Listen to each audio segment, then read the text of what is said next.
I was saying. Good afternoon, ladies and Well, I'll gentlemen, tell you later. and thank you for coming. It's my great honor to introduce Mr. Calvin Covington. Mr. Calvin Covington is considered an international expert, especially a domestic expert, on milk pricing. And he's going to make a presentation that I'm sure is going to be very interesting on the makeup of your milk check. So just to give you a little background on Mr. Covington. We're really lucky because we have here a person who has a lifetime of expertise at every point in the dairy supply chain, from, basically the udder of the cow all the way up to the penthouse or the corner office of a milk co-op. Calvin started out pursuing dairy science as a student at the University of North Carolina, where he's got his bachelor's degree. And then he moved on to the Ohio State University, and he got a master's degree. From there, Calvin went to work with the folks at American Jersey and the National All Jersey Enterprises, and he was basically one of the main driving factors behind getting multiple milk composition parameters put in as part of your payment. So he was able to move that idea forward and get it adopted on a nationwide basis.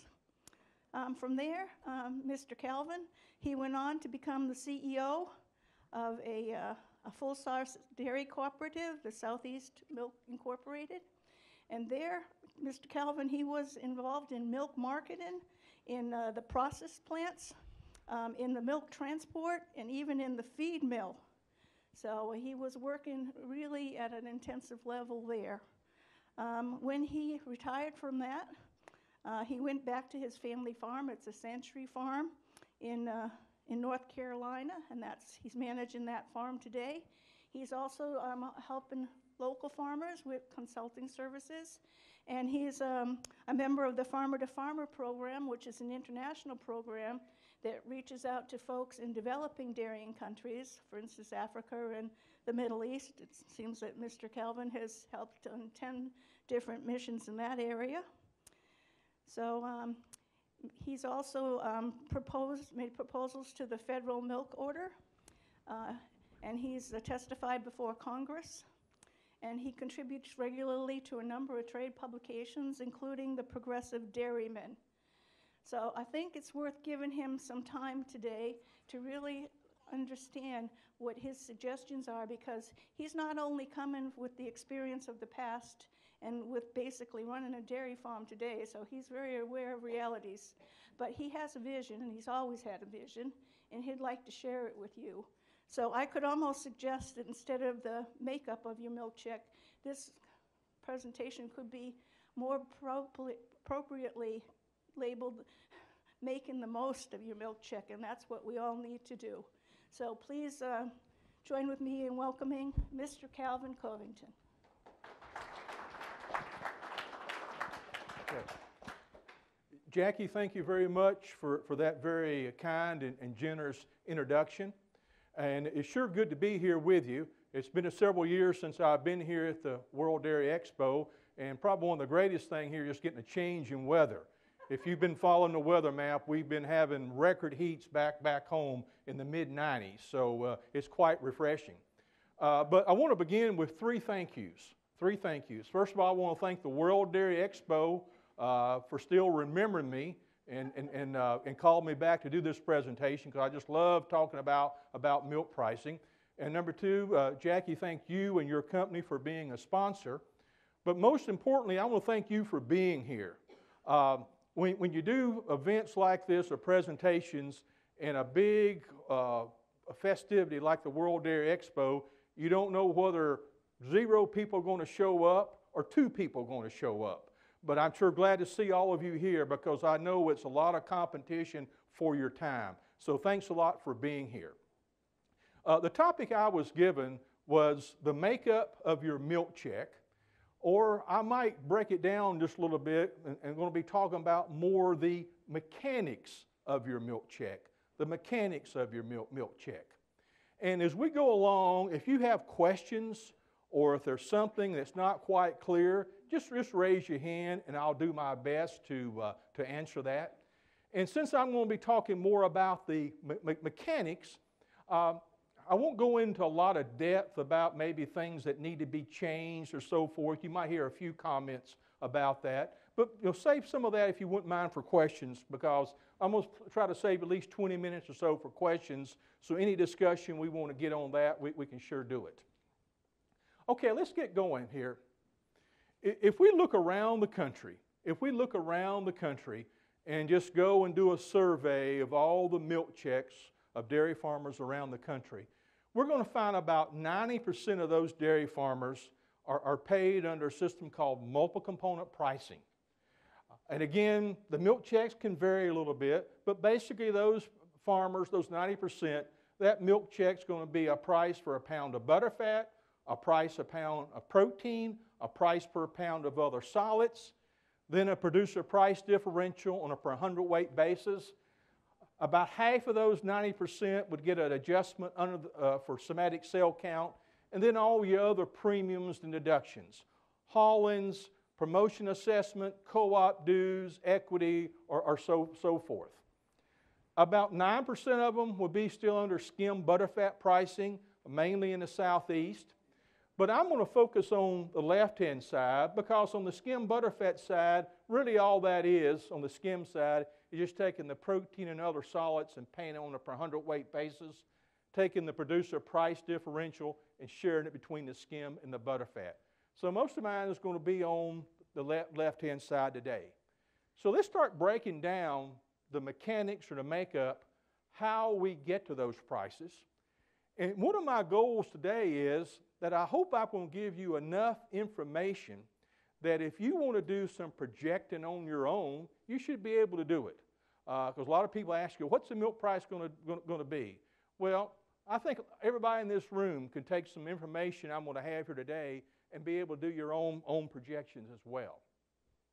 Okay, in order to talk about the makeup of the milk check, or to talk about how the mechanics of milk pricing, we have to talk about federal milk marketing orders, because federal milk marketing orders set the basics or actually do the calculations for the base price. Now, I'm not going to spend a lot of time talking about federal milk marketing orders. If you want to know more about federal milk marketing orders, come to one of my day-long or day-and-a-half sessions on milk pricing, all right? I'll get into more depth on that. But basically, I just want to tell you 5 things about federal milk marketing orders that relate directly to what we're talking about today. Federal milk marketing orders, simply number 1, it's a regulation issued by the Secretary of Agriculture that sets parameters for marketing milk within a specific area. Number 2, federal milk marketing orders classify milk into how it's used into 4 classes, as all of you know, 1, 2, 3, and 4.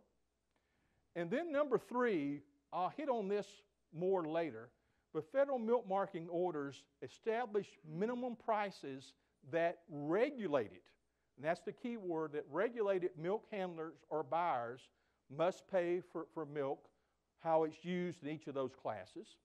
And then number 4, federal milk marketing orders just take all the receipts from all those 4 classes and pull it together to pay out a blend price.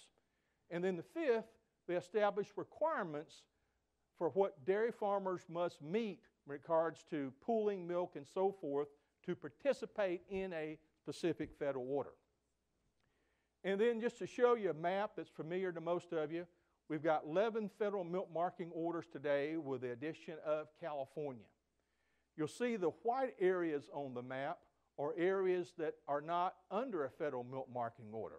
The big area is out west, but that area was under an order until 2004 when they decided to vote it out. But yet those white areas are still heavily influenced by federal milk marketing orders. And likewise in the east, we still have some state milk regulations, but again, they're influenced by federal milk marketing orders. All right? Now, each month, on the left-hand side, and it's the same in all 11 federal milk marketing orders, a price for butterfat, protein, other solids, and non-fat solids is calculated and announced. That's the same in every 11 federal milk marketing order, whether it be Florida, Pacific Northwest, or even California. And then I'll hit on this later, but just for statistical reasons, and we're in the dairy industry, we're geared up to talking hundredweights. They'll put them on a hundredweight basis, our class prices. And then in full orders, there's an adjustment for somatic cell count. On the right-hand side here, which is specific to each order, and again, it's done monthly, there will be a producer price differential per hundredweight, and then a uniform or blend price plus a Class 1 price. And again, they're different in each of the 11 orders, but what's on the left is the same in all 11 federal milk marketing orders. So now let's dig a little bit more of actually how we go about getting these prices. We got to start somewhere, don't we? We got to start somewhere. Where do we start at? What price do we start at? You know, that's price discovery. And that's always been a big challenge in the dairy industry. Where do we start at? We got to have some basis. If we go back in time, what's happened back in the early days of federal milk marketing orders, there were actually hearings. And actually some federal orders held hearings every month where you gather in a hearing and you decided what the price of milk was going to be that month. And you can imagine, you know, doing that every month, but that's what it happened for a while. And then the second on my list, it's hard to believe, but at one time condensed milk was king in this country. Condensed milk. It was hard to believe that. Even my home state of North Carolina had a big Carnation condensed milk plant, and it probably all over. But we had a condensery price that was the basis for setting prices in federal milk marketing orders. And then the one that we're probably most familiar with, the old Minnesota, Wisconsin, the MW, that started in the early 60s and went through 1995, was just a survey of non-regulated or grade B milk in Wisconsin and Minnesota. That was the basis. And then because unregulated milk or grade B milk started disappearing at a pretty rapid rate, in 1995, we went to the basic formula price, which was still a combination of the MW plus changes in dairy product prices. And then since 2000, January 1 of 2000, when federal order reform went in, we're under a system now called in-product pricing. In-product pricing. You know, that establishes those base prices that I'll show you here in a few moments. It's going to get back to those component prices. All right. Well, what is in-product pricing? The basis of in-product pricing, or the price discovery we have now, are the prices of 4 dairy products: butter, cheese, both block cheddar and barrels averaged together, non-fat dry milk powder, and dry whey. That's the basis of what we're doing now. It takes those prices, uses a product yield formula, and converts those in-product prices into those 4 component prices that I showed you earlier. So again, where are we at today? Taking the prices of these 4 commodities, using a product yield formula, and convert them back into your milk prices. Now, just keep on digging a little deeper, because it starts to get a little bit more complicated than that. I'm going to give you a test later now, Tom. Okay. All right. Well, hang with me. Hang with me here on this. So, where do we get those prices at to start with? You know, again, that's always been an issue. But for several years now, USDA, or the Agricultural Marketing Service, each week publishes what we call a National Dairy Products Sales Report. And what that is, currently, there are 90 plants out there throughout the country that have product sales of over 1 million pounds a year of either butter, cheese, non-fat dry milk powder, or dry whey, and they're mandated by law with certain requirements based upon when it was produced and when it's sold and what kind of product, that they have to report each week what they sold their product for. So if I'm a butter plant and I'm under that system, I have to report to USDA once a month what I sold so much butter for and what price. Or if I'm making cheese, making block cheddar cheese, I got to do the same thing, report. Again, you can go and read it. Comes out, these prices come out every Wednesday afternoon. Pete, they'll be out in about an hour or so, I think. I think it's 3 o'clock. And what they are for the prices last week. So there's a little lag time. They're audited. But what I want to point out, they're also influenced by Chicago Mercantile Exchange. Chicago Mercantile Exchange. And I'm sure most of you are familiar with that. Down the road in Chicago, there's daily trading of butter, cheese, dry whey, and non-fat dry milk powder. Now, the greatest influence on those four products that the CME has is on cheese and butter. Not so much on non-fat dry milk powder or dry whey. Now, the reason I say on cheese and butter, that if I want to go out today and buy a truckload of cheddar cheese or a truckload of barrel cheddar, and I call up a plant, 99% of the time, the way that product is priced is going to be the Chicago Mercantile Exchange plus or minus so many cents. All right, plus or minus so many cents. Same way on butter. Again, not so much when it comes to non-fat dry milk powder and dry whey, because so much of that is exported and it has a lot of global price impact on that. So, yes, Tom? Is there a significant amount of trade at Chicago that really No. gives us an honest price? No, it's a small amount of trade, because generally Chicago Mercantile Exchange is that it's sort of, I don't want to call it the market of last resort, but if I've got a regular source and I run out, that's where I'm going to go buy some. Or if I'm a cheesemaker and can't sell it all, that's where I'm going to sell. So it's just a small percent of the total cheese that's traded.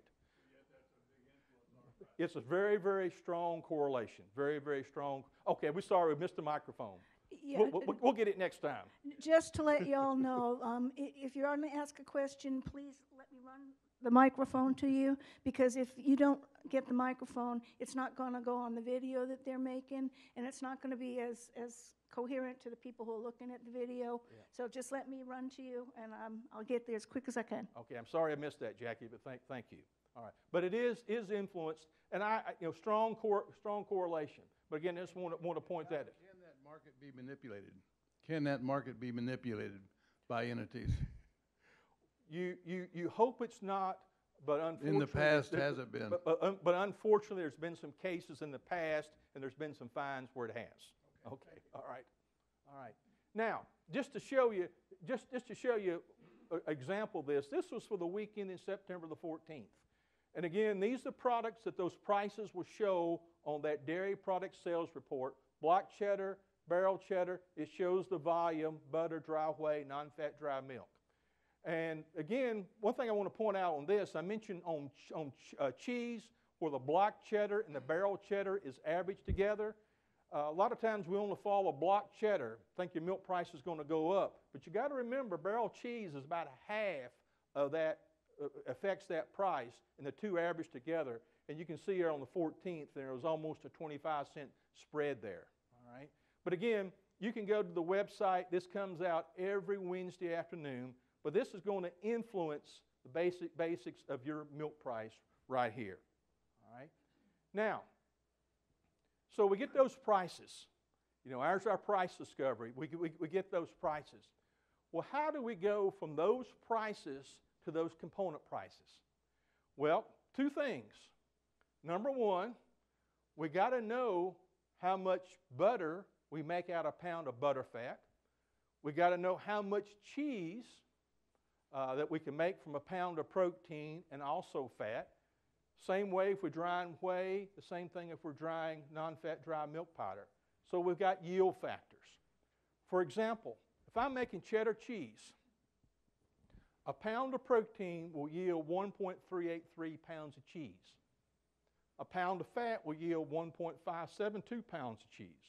I will tell you from history and experience, these yield factors are accurate. Same way of making butter.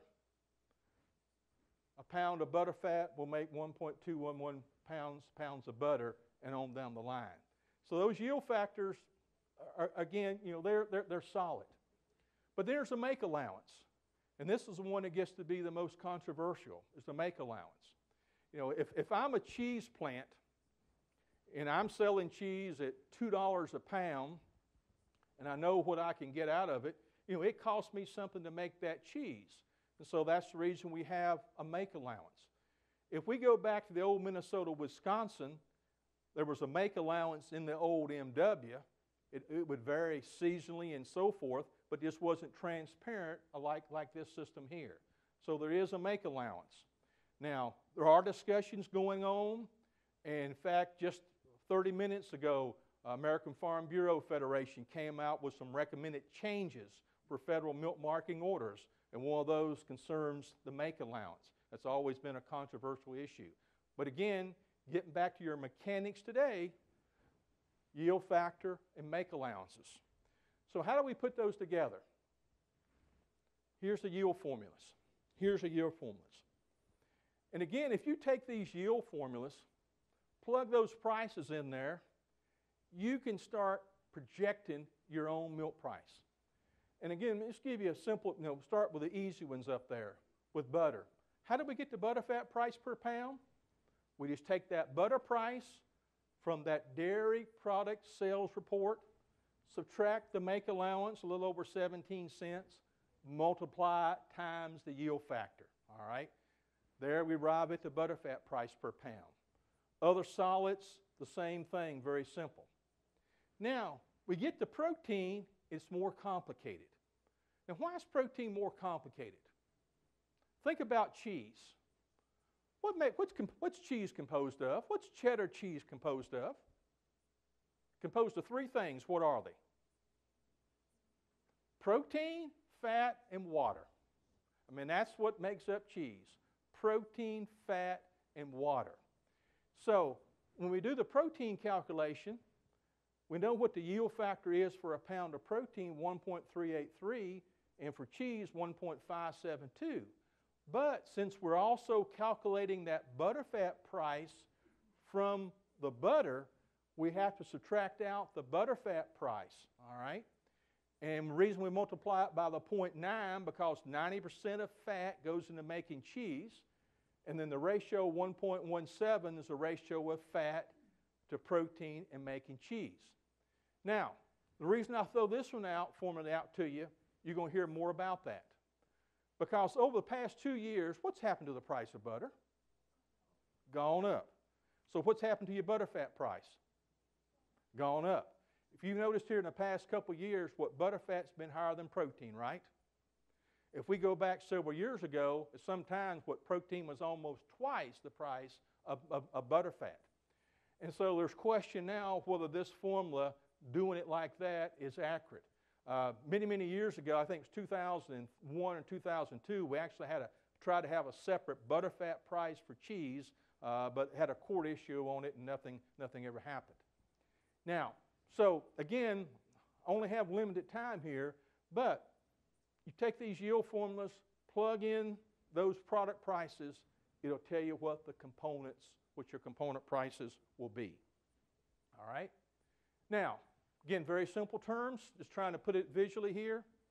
Dairy product sales report, butter price, cheese price, dry whey, non-fat dry milk, makes your component prices. Makes your component prices. So somebody asks you, I don't know how many times people ask me, what determines my milk price? The price of butter, price of cheese, price of non-fat dry milk, dry whey. Those four things. And again, Tom, as you said, 2 of them are going to be strongly influenced by what happened to trading at Chicago Mercantile Exchange. Now, I want to throw this in here just a minute. As I mentioned earlier, we in the dairy industry, we like to talk hundredweights, don't we? You know, I don't think I'll ever live long enough to get past hundredweights.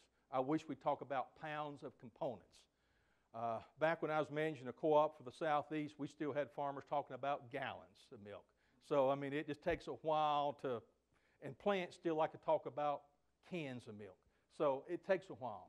But the question always comes up, how do we get to per hundredweights? Well, when you see a Class 3 price per hundredweight, the Class 3 price that most people follow, all that is taking the butter fat, multiplying by 3.5. You know, we like to standardize things to 3.5 butter fat. The standard for protein is 2.99, and the other solids is 5.69. So remember, when you see hundredweight prices, this is how they were arrived at. Back to 3.5 fat, 2.99 protein, 5.69 other solids, and so forth down the list. All right? And again, just throw in on Class 2. Not going to cover that too much, but Class 2 is basically your Class 4 price plus 70 cents. Your Class 1 is the average of 3 and 4 plus 74 cents, plus the differential. All right. But I just want to show you how to get the hundredweight prices. Now, a penny change. A lot of times we don't think about a penny being worth a whole lot, do we? We don't think about a penny being worth a whole lot. But in the dairy industry, a penny change in either butter, cheese, non-fat dry milk powder, or dry whey has a big impact on your milk price. Just a penny change. And let me show you here. Let's take butter fat. If we just increase the butter price by 1 cent, the price per pound of butter fat goes up 1.2 cents. And if I take 100 weight of milk, 3.6 fat, 3.1 protein, 5.75 other solids, your milk price per hundredweight, just from a penny change in butter fat, will change 4.4 cents. Protein. Again, on protein, if we increase the cheese price a penny, leave butter fat the same, we're going to go up almost 10 cents a hundredweight. If you remember, the old timers always said a penny change and a pound of cheese was 10 cents a change per hundredweight of milk. Pretty close. Pretty close. Now, other solids. This is one that a lot of people don't pay attention to. Other solids. A penny change in dry whey. And dry whey is not a product we talk about a whole lot. Almost 6 cents a hundredweight. 6 cents a hundredweight. Today, dry whey is about 37 cents a pound, I think. 36, 30, Joe, I'm pretty close, 36, 37 cents, somewhere in there, yep, on dry whey. Back in 2014, when we had record milk prices, dry whey was up there close to 70 cents a pound. Think about that at 6 cents a hundredweight, and you're asked why, one of the reasons why milk prices have dropped so much from 2014 down to today, dry whey is one of the reasons. We lost about $2 a hundredweight just in dry whey. We don't think about that. Non-fat solids. A penny change, not quite 9 cents a hundredweight. Again, go back 2014, powder was $2 a pound, came down to in the 70-cent range, about $10 a hundredweight drop in Class 4 price. So again, that's the main reason why our milk price dropped so much from 2014 to where we are today, because of those two products. Again, penny change makes a whole lot of difference. A penny change. And so, Tom, that gets back to your question about Chicago Mercantile Exchange. You know, even if you changed a quarter of a cent, half a cent, or a penny, we're talking about big impact on your milk check. All right. Now, we talked about the butter fat, protein, and other solids. Let me go to one that's always a favorite of a lot of people. Producer price differential. Producer price differential and a somatic cell count. All right. What in the world is the producer price differential? What in the world is that? I'm going to give you a couple definitions and then talk a little about the impact. Because I'd say of all the questions over my years working in milk pricing, or especially since 2000, probably the two most questions most often asked me, one is about producer price differential, even after all this many years. Producer price differential, in very simple terms, is taking a specific federal milk marketing order, taking all the dollars in that federal milk marketing order pool, all right? Subtracting from that what you pay for producers for butterfat, protein, and other solids, which is actually the Class 3 price, all right, the Class 3 price. So the producer price differential is subtracting the Class 3 price from the federal order pool, taking any money that happens to be left over, dividing it by the total pounds of milk in that pool, you get the producer price differential, all right? Or in other words, way to look at it, the producer price differential is just a share of the Class 1 and 2 fluid differentials plus or minus any other pool adjustments. So that's the producer price differential. Now, always the big question on producer price differential comes up when we have a negative producer price differential. We have a negative producer price differential.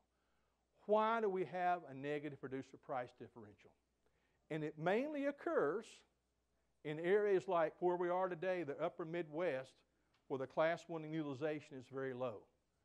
We'll get a negative producer price differential when the Class 3 price is higher than the total average blend price of that whole pool. And generally it happens when the Class 3 price is increasing. Now people will ask me, well, how come we never had a negative producer price differential before multiple component pricing? We did. You heard back prior to 2000, we would have price inversions and so forth. It happened back then, but since we didn't break it out like we do today, it was sort of lost in the blend price. Now, a lot of people don't like me to say this, but when it comes to improving milk prices, I'd like to see a negative producer price differential every month. Because if we have a negative producer price differential every month, we know the Class 3 price is increasing. We know it's increasing because that's generally when it happens, when prices are going up. But again, what impacts it the most, comparing orders, is the level of Class 1 milk, the level of Class 1 milk. The more Class 1 milk, the higher the producer price differential, and also Class 2 location adjustments. Now let me just give you an example here. These are 2018 producer price differential averages at various orders here at the base zone.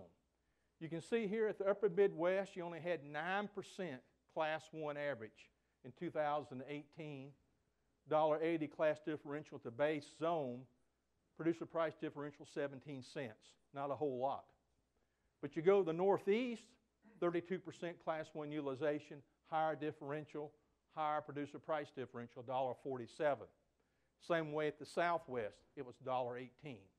So basically, in simple terms, the more Class 1 you have in the market, also the more Class 2 you have in the market, the higher the producer price differential is going to be. All right. Now, let me throw one more thing in about producer price differential. Location adjustments. The producer price differential for any specific federal order, if you'll read the small print, when each federal order releases their prices every month, that producer price differential is at what we call the base zone. Every federal milk marketing order has a base zone at which prices are announced at. Where we are today, the upper Midwest, it's announced at Cook County, Chicago, as the base zone. For example, in August, the producer price differential for the upper Midwest order at the base zone was 15 cents a hundredweight.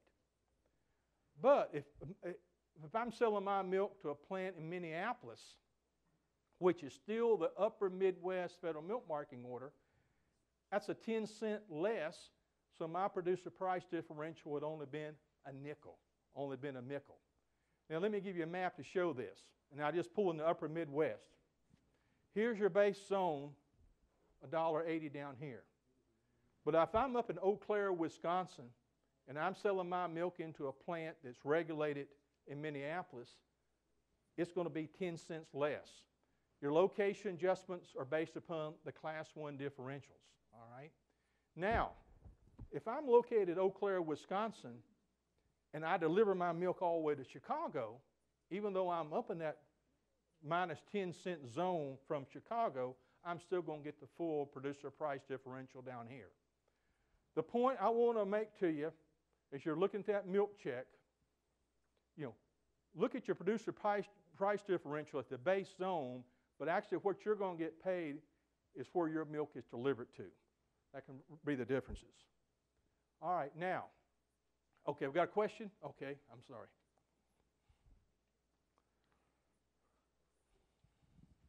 Calvin, I don't know if you follow this PPDs by order, but it seems like the central order PPD is jumping around a lot, and it's often more negative than the upper Midwest, even though they have 2 or 3 times utilization. Okay. What's the rationale there, or what's the reason? Okay. The main reason I can give you why it jumps around in the central order, and I follow that one pretty close, is a lot of milk is pooled or not pooled. That's the big impact. Is pooled or not pooled. You'll see a big fluctuation. Yeah, big fluctuation there. Okay. All right, somatic cell count. We've got 4 federal milk marketing orders that include adjustment for somatic cell count. How do we arrive at that somatic cell count adjustment? Again, another formula. And all it is take the cheese price times 0.0005. Well, where in the world did that 0.0005 come from? Well, let me just give you the simple definition for that. If I'm making cheese, about every 100,000 change in somatic cell count, my cheese yield will change 1/10 of a pound. And you go back and do the mathematics, that's how that was arrived at, all right? And it was rounded off. But again, that's how we get to somatic cell count. All right, need to keep on moving on here. Now, Jim, you mentioned the central order, and they keep real good data down in the central order, because I wanted to show something, where components really, that's where your milk price is coming from. This goes all the way back from January 2000 through July, and you can see 48% of the milk price, federal order minimum, was protein, butterfat 41, other solids, and on down the line. But basically 95% of that milk price came from components. Yes, over the last year or two, butterfat's going to be higher. I think it's going to start changing in my opinion, but you can see, gets back to what I said earlier. You want to know what your milk price is doing? Those 4 components. Those 4 components. Now, I'm going to skip over this on skim butterfat here. 2 more things very important need to hit on. Regulated versus non-regulated. I mentioned there's 2 questions I get so often, and this was the other one I get besides producer price differential. And if you don't remember anything else here, I want you to remember this slide and the next slide. All right. Under federal milk marketing orders, only plants that are regulated under a federal milk marketing order are required to pay a dairy farmer, if he's a direct shipper, not a cooperative member, or the cooperative that's supplying that plant the minimum price. A non-regulated plant can pay any price, all right? Remember that. Who's regulated? Now, I'm going to sort of give you the general provisions. As you can imagine, in any government regulation, there's always exceptions.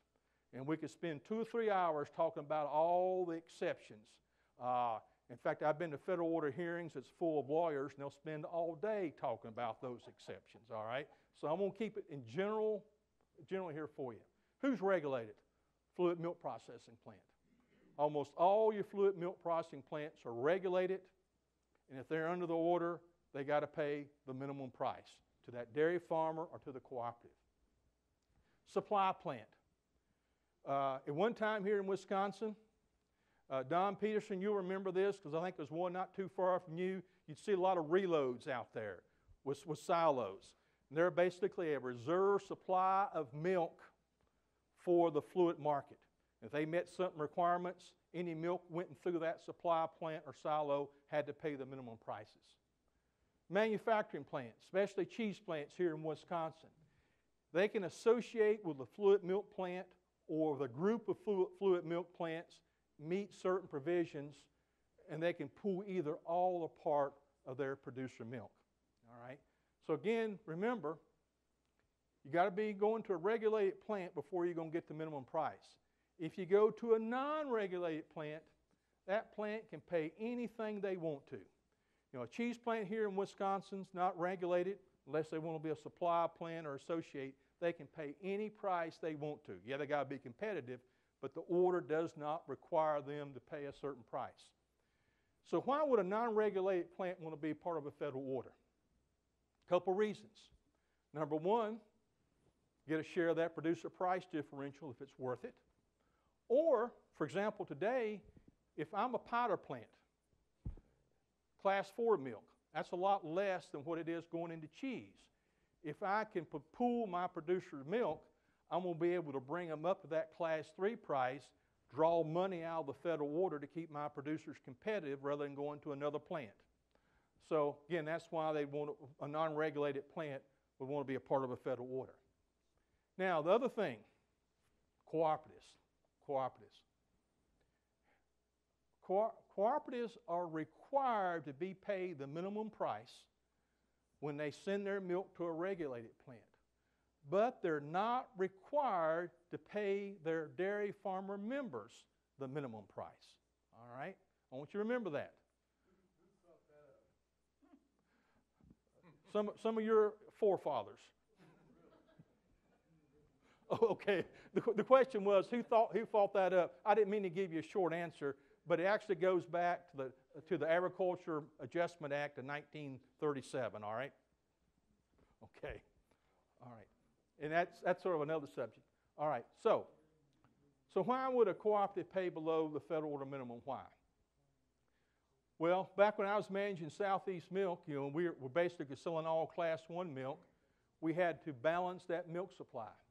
If we had too much milk, I just had to find a home for it anywhere I could.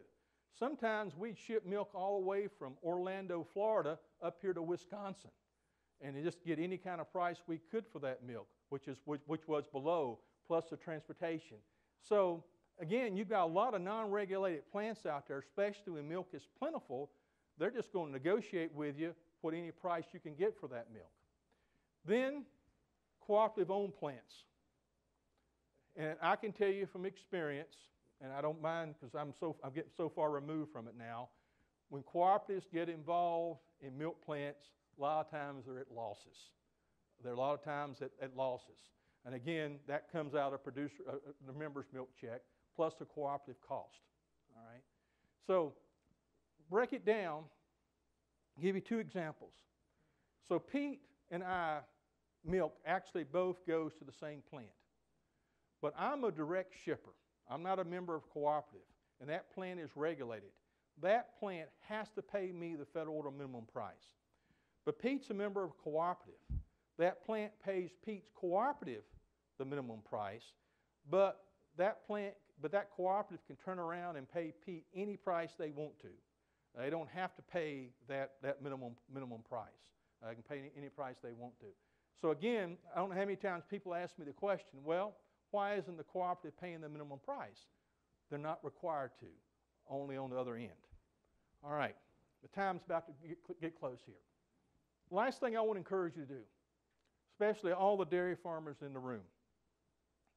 I'm sure a lot of dairy farmers, you benchmark your prices. You look how your feed cost or your cost of production compares to another neighbor or your labor cost and so forth. I'd encourage you to benchmark your milk price. Every month, compare your farm milk price to your federal order price at your location. If it's below the federal order minimum, ask why. Because you can't encourage change unless you start asking questions. Ask why. Why is the federal order minimum $19 and I'm only getting $18? You know, there might be legitimate reasons. I'm not saying there shouldn't be, but ask questions. You know, be just as concerned about how your milk price relates to a benchmark as your feed cost or labor cost relates to a benchmark. Okay, What's the take-home message? What I want you to remember?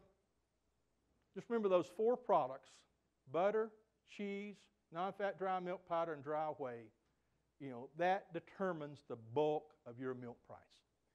If you'll watch those 4 products, now you need to really watch them on the USDA report, because there's going to be a lag between those prices on the USDA report and what happens at the Chicago Mercantile Exchange. And there's reasons for that. Watch those 4 prices. And again, remember the federal order minimum that a regulated plant has to pay, either you if you're a direct shipper or you're cooperative, butter, fat, protein, other solids, class 3, plus the producer price differential. And remember why that can be plus or minus. Regulated plants only required to pay your minimum order prices and benchmark your federal order milk price.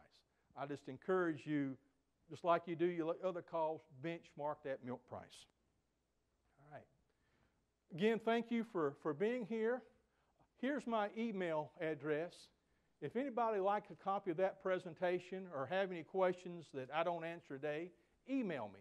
I'd be glad to send you a copy of it, all right? Be glad to send you a copy. So again, I sure appreciate it. And so I think we got 5 minutes over, but we got 15 minutes here, questions, and Jackie's got the microphone here. So questions, or if you got comments or give your opinion, here's time to do it. Okay, up here, okay, got one back there from Don Peterson. Am I correct in saying that recently the Class 4 price has been higher than the Class 3 there for a while? What was the reason for that happening? Well, if you remember, if we go back, go back especially 2014, we had powder price $2 a pound, $2 a pound. And so you see the impact what the powder has on the price. And so the Class 4 was much higher than the Class 3. Now, the last couple, then powders come back down, so we had a higher Class 3. But what happened when that Class 4 is higher than the Class 3, what that does, it puts more revenue in the federal order pool if that money goes in there, and your producer price differential goes up. But a lot of times what happens, though, is that if I'm a powder plant back when powder was way, way high, I wasn't going to pool my milk because I got more. If I pooled it, I'd had to pay that difference between 4 and 3 into the pool. All right. Yeah, good question. Good question. Yeah, okay, over here. There seems to be growing controversy about the spread between barrels and blocks and what impact that's having on federal prices. What are your thoughts there? Is that significant or really nothing to worry about? It is significant. It is significant. Now, one thing I failed to mention, in the formula, in the calculations, that the system does add 3 cents back to the barrel price because the theory is that barrels can be made cheaper, and they can be made cheaper than block cheddar. And the reason it's significant is, that, let me just back up here a minute, Jim, make sure everybody knows the difference between blocks and barrels. You know, block cheddar, if you want good cheddar cheese, it's probably going to be made in the block and cut the chunks out. Barrel cheese, all it is third curd in 500-pound barrels. And anybody and their brother can make 500-pound stirred curd barrel cheese, all right? And that's what goes into your processed cheese, all right? And, you know, the cheaper the processed cheese, the more barrel cheese it's going to have in it. If you're looking at the numbers, what's happened, thank goodness, the consumption of processed cheese keeps going down because people want to buy cheese, they want to buy something good. They want to buy something good. And so the demand for barrels keeps going down. Historically, the spread was only 3, 4, 5 cents, so it wasn't an issue. But over the past 2 years, that spread's got big. I mean, we're up to about a quarter now. So it is an issue. And some of the discussion being had now, in fact, it was in the Farm Bureau recommendations that came out earlier today, about looking at that, doing some adjustment, and maybe we ought to include some other cheeses in there. So yes, it is something that needs to be looked at because you sell that spread, and we think cheese is going up, but if barrel doesn't go up, your milk price doesn't go up. Okay? Calvin, our growth in dairy is coming, growth in commercial sales is coming from high-fat products such as whole milk, butter, and cheese. So wouldn't it be in the industry's interests to spend more of the generic promotion dollar promoting whole milk, full-fat cheese, and butter? Yes. And what percent of the milk check on it roughly is made up by the cream portion as opposed to the two-thirds of the milk check cream? Is that a fair guesstimate? Yeah, I've done those calculations. I'm trying to do it in my head here, Pete. But right now, and again, I'm doing it in my head. If you go back the last couple of years, fat is what's driven your milk check. And thank goodness consumers are buying more fat, all right? Even though everybody else out there says fat's bad for you, consumers are buying more. At least whole milk's gone up, what, 4th year in a row, and cheese and so forth. But yet fat has been driving it. So yes, I'm no promotion person, but you think I'd want to be pushing what consumers want. But that's just my opinion. Yeah. Yes. Kind of 3 related questions here. If you had 1 or 2 suggestions for improving the order system, what would they be? Secondly, are the orders even needed in this modern dairy world? And thirdly, do you think that a decade or 2 down the road we will still have the federal order system? All right. Joel, I always remember you as a smart person. I see now why you are smart. Those good questions. No, I appreciate those. But I'm going to answer them in reverse order, if you don't mind. Okay. His third question was, are federal orders going to be around 10, 15, 20 years from now? In my opinion, the way things are going now, no. And if people might disagree with me, but I'll tell you why. We're getting down to so few farms, large farms, whether it be like it or not. I mean, I don't like it. I mean, I was a small farmer. We're getting down to such few small farms. More of them are starting to contract direct. And if I know, Pete, you remember him, Don Nicholson, one of the best milk market administrators there were. He came out in the late 90s with his, it got him fired, almost got him fired a couple times, talking about the future. And if he was here, he'd say the same thing today. So I think they're, just going to be a matter of time. Number 2, are they still needed? In areas where there's such low Class 1 utilization, you got to question that, what their purpose of it is. And again, you got to, and the only reason I can give you on some of those people that are making other products that are lower class, especially cooperatives, it probably helps them out because you're sharing the pool. The only place I really see need for them right now is probably down in my part of the world in the southeast. In Class 1 markets, hardest is getting in Class 1 markets. If we were to cut federal orders tomorrow, there'd be quite a bit of chaos.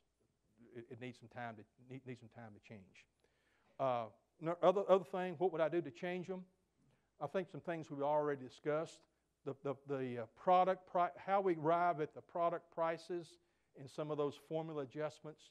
It's time, if we're going to have in-product pricing, it's time they need to be tweaked because basically they haven't changed in 20 years. And you think of how much the industry has changed in 20 years. Also, if we want to keep on having federal orders, and I don't have an answer for this one, and we have provisions in order to, you got to be associated with a Class 1 plant in order to share in the federal order. With Class 1 sales getting so low, and we're getting to be less and less fluid milk plants, and the sales of those fluid milk plants are getting to be dominated by fewer and fewer people, we're going to have some kind of means, better means if we want to share those dollars, how we go about doing it. So that's my opinion. But good questions. Any other questions? Yes, sir.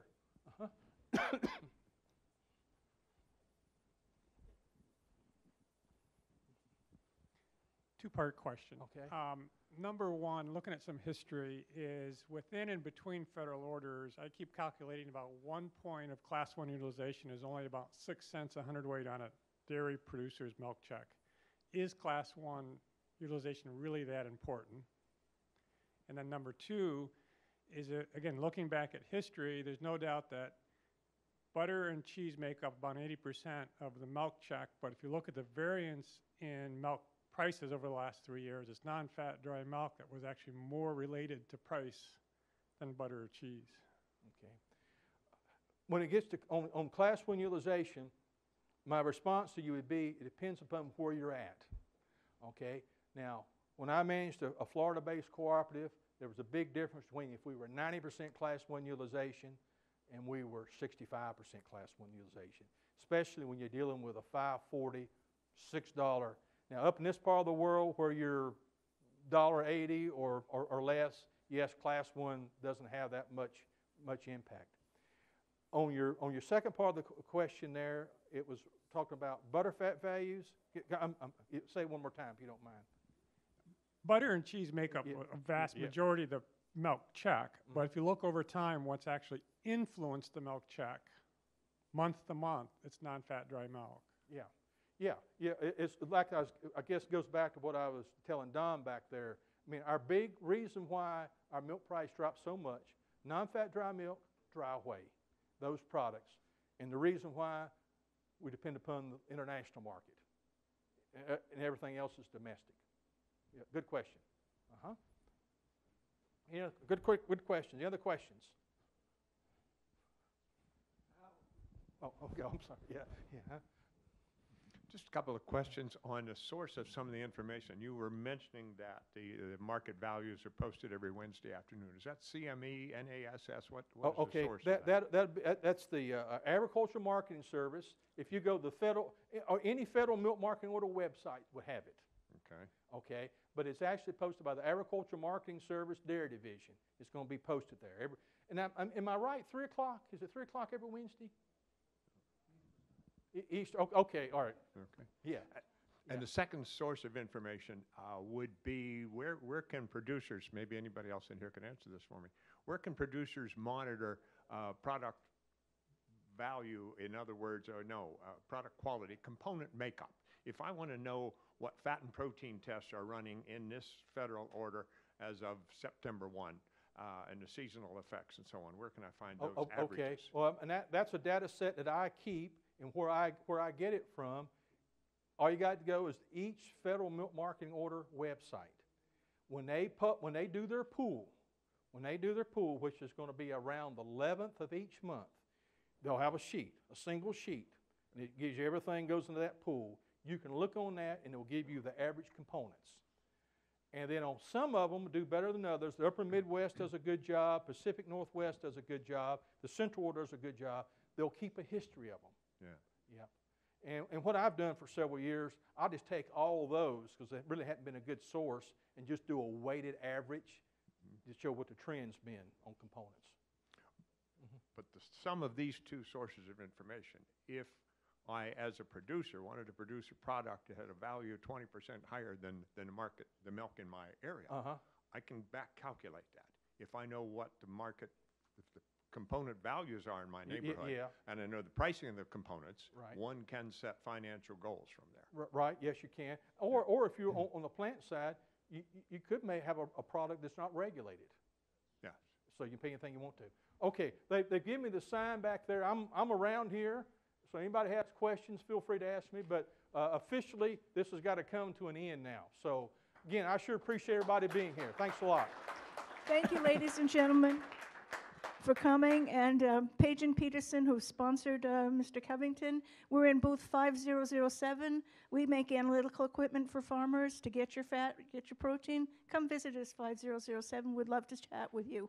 No pressure, just information only. Thank you again for coming.